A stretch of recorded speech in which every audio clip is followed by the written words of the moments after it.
আমরা যদি খারাপ কাজ করি, আমাদের কর্মকাণ্ড যদি খারাপ হয়, আমাদের থেকে আপনারা মুখ ফিরিয়ে নিবেন, এতে আমাদের কোনো আপত্তি থাকবে না। কিন্তু আমাদের একটা দাবি আছে, এই এলাকার সন্তান হিসেবে, এই এলাকায় আমার বাড়ি, এই এলাকার রাস্তাঘাটে আমি হেঁটেছি, আমিও হাওরের মধ্য থেকেই বড় হয়ে ওঠা একজন মানুষ। আমার একটা দাবি আছে, আমি যদি আপনাদের জন্য কাজ করতে চাই, আমরা যদি আপনাদের জন্য সঠিক কাজ করতে চাই, ভালো কাজ করতে চাই, উত্তম কাজ করতে চাই, আপনাদের সহযোগিতা করতে চাই, আপনাদের পাশে দাঁড়াতে চাই, তাহলে আপনারাও খোলা মনে আমাদের পাশে দাঁড়াবেন।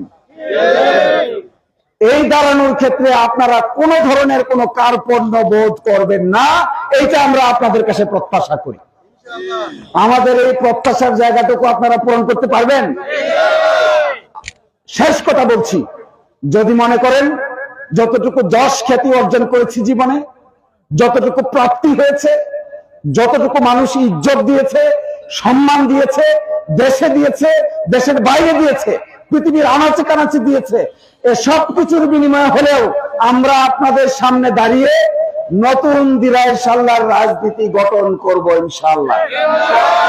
এই রাজনীতিতে অন্যায় থাকবে না, এই রাজনীতিতে দুই নম্বরই থাকবে না, এই রাজনীতিতে মিথ্যা থাকবে না, এই রাজনীতিতে সরকারের টাকার ভাগাভাগি থাকবে না, এই রাজনীতিতে গরিব মানুষকে ঠকানো হবে না, এই রাজনীতিতে মানুষের টাকা মেরে মামলায় জড়িয়ে তার জীবনকে অতিষ্ঠ করা হবে না।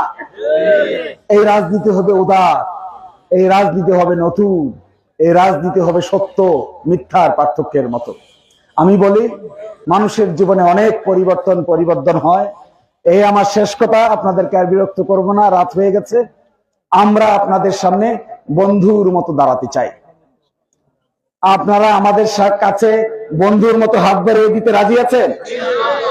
আমরা বন্ধুর মতো হাত বাড়িয়ে দিতে চাই।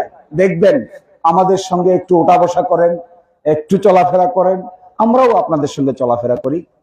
এককভাবে কখনো বন্ধুত্ব হয় না, এক পক্ষের আগ্রহে কখনো বন্ধুত্ব হয়।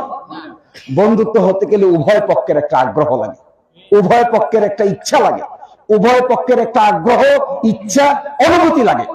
আমি যদি আপনাকে একটা মাছ কোনো কারণে আমার বিল থেকে দেই, এই মাছটা পাওয়ার পরে আপনিও যদি আমাকে আপনার বাড়িতে তরকারি আছে তা দেন, তারপরে আমার এবং আপনার মধ্যে একটা গভীর বন্ধন তৈরি হয়, আত্মীয়তার বন্ধন তৈরি হয়, আত্মার বন্ধন তৈরি হয়, ফ্রেন্ডশিপ ক্রিয়েট হয়। অনেক সময় আত্মীয়তার বন্ধন থেকেও আত্মার বন্ধন শক্তিশালী হয়। আমরা আপনাদের সঙ্গে এই আত্মার বন্ধন প্রতিষ্ঠা করতে এসেছি। আমরা আপনাদের সঙ্গে আত্মীয়তার বাইরে গিয়ে, রক্তের সম্পর্কের বাইরে গিয়ে বন্ধুত্বের এই বিশ্বস্ত সম্পর্ক গড়ে তোলার জন্য এসেছি। আমাদের এই বন্ধুত্বের হাত আপনারা অ্যাকসেপ্ট করবেন? আমরা আপনাদের সঙ্গে কাঁধে কাঁধ মিলিয়ে কাজ করতে চাই। আমাদের ভুল ধরিয়ে দিবেন, আমরা যদি অসত্য কাজ করি আমাদেরকে থামিয়ে দিবেন, আমরা যদি সত্য কাজ করি আমাদেরকে সাহায্য করবেন। আল্লাহ তাআলা সকলকেই এই সত্যের পক্ষে দাঁড়ানোর তৌফিক দান করুন। আসসালামু আলাইকুম রাহমাতুল্লাহি তাআলা।